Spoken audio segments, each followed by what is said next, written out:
आई या नावाचा अर्थ आणि आई या नावाचा महिमा आतापर्यंत कोणालाही समजलेला नाही. आई हे एक नाव नाही, तर आई या शब्दाचे अनेक नावे आहेत आणि अनेक रूपे आहेत. आई म्हणजेच दुर्गा, आई म्हणजेच चंडिका, आई म्हणजेच कालिका देवी, आई म्हणजेच आदिशक्ती माया.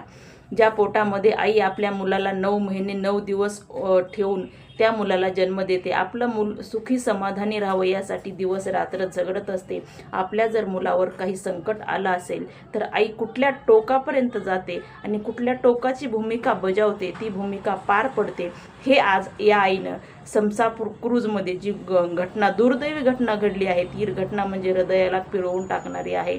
आई या नावाचा अर्थ आणि महिमा या मातेने आज समस्त जगालाच बोध देणार आहे. आणि आई म्हणजे काय या शब्दाचा अर्थसुद्धा या मातेने समजून सांगितलेला आहे. या मातेला खरं तर या स्वतःचा जीव वाचवता आला असता, परंतु तिच्या ज्या मिठीमध्ये 4 ते 5 वर्षाचं मूल होतं, त्या मुलाची मिठी या मातेनं एवढ्या मोठ्या नदीच्या प्रवाहामध्ये त्याला एकटं सोडलं नाही, त्या मुलाची साथ सोडली नाही. या माऊलीला माहिती होतं की मृत्यू आपल्या जवळ येत आहे, परंतु या मातेनं या बाळाची मिठी सोडली नाही आणि शेवटपर्यंत त्या बाळाला मिठीमध्ये घेऊन मृत्यूशी झुंज देत रडत राहिली. परंतु नियतीला काहीतरी दुसरंच मान्य होतं. शेवटी या मृत्यूने या दोघाही मायलेकराचा शेवटी बळी घेतला, मृत्यू झालाच. सांगायचं तात्पर्य एवढंच आहे की आजकालचे जे तरुण पिढी आहेत त्यांना आई म्हणजे काय आणि वडील म्हणजे काय हेच माहिती नाही. सहसा तर आपण सध्या तरी आपले आई वडील हे फक्त अनाथ आश्रमामध्येच बघायला मिळतात. आणि जे मुलं आपल्या आई वडिलांच्या चेहऱ्यावर स्मित हास्य बघतात, ज्या मुलांच्या घरामध्ये आई वडील सुखी समाधानी जगत आहेत, हसत खेळत जगत आहेत, त्यापेक्षा मोठा स्वर्ग कुठेही नाही. आपण म्हणतो की जर आपण पुण्य केलं तर स्वर्गात जाऊ आणि पाप केलं तर नरकात जाऊ. तुम्ही फक्त आई वडिलांची सेवा करा, त्यांना अनाथ आश्रमामध्ये घालू नका.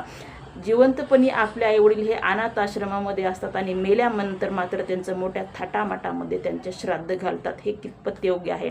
जर तुम्हाला जिवंतपणी स्वर्ग बघायचा असेल तर फक्त आईवडिलांचा व्यवस्थित सांभाळ करा, त्यांना मारू नका, अनाथ आश्रमामध्ये टाकू नका.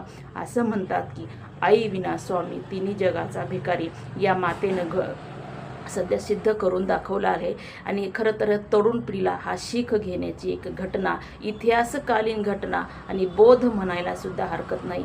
आईवडिलांचा जोपर्यंत तुमचे आईवडील जिवंत आहेत तोपर्यंत त्यांचा मान सन्मान करा, त्यांना जिवंतपणीच सांभाळा. अनाथ आश्रमाच्या दरवाज्यामध्ये नेऊन सोडू नका, कारण मायबापाला सांभाळणं हेच तुमचा स्वर्ग आहे. आणि जे मुलं आपल्या आईवडिलांना व्यवस्थित सांभाळ करतात ते या जीवनामध्ये कधीही दुःखी राहू शकत नाहीत, कारण आई वडील हेच तुमचे देवता आहेत. देव हे दगडामध्ये नाही तर तुमच्या आई वडिलांमध्ये आहे. फक्त बघण्याची ती दृष्टी पाहिजे. जे समसापूर क्रूमध्ये जी घटना घडली आहे त्या मातेला आणि त्या बाळाला भावपूर्ण श्रद्धांजली.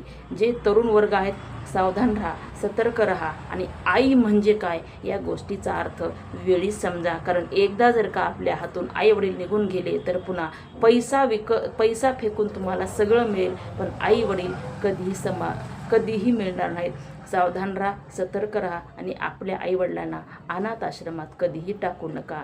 जय हिंद, जय महाराज.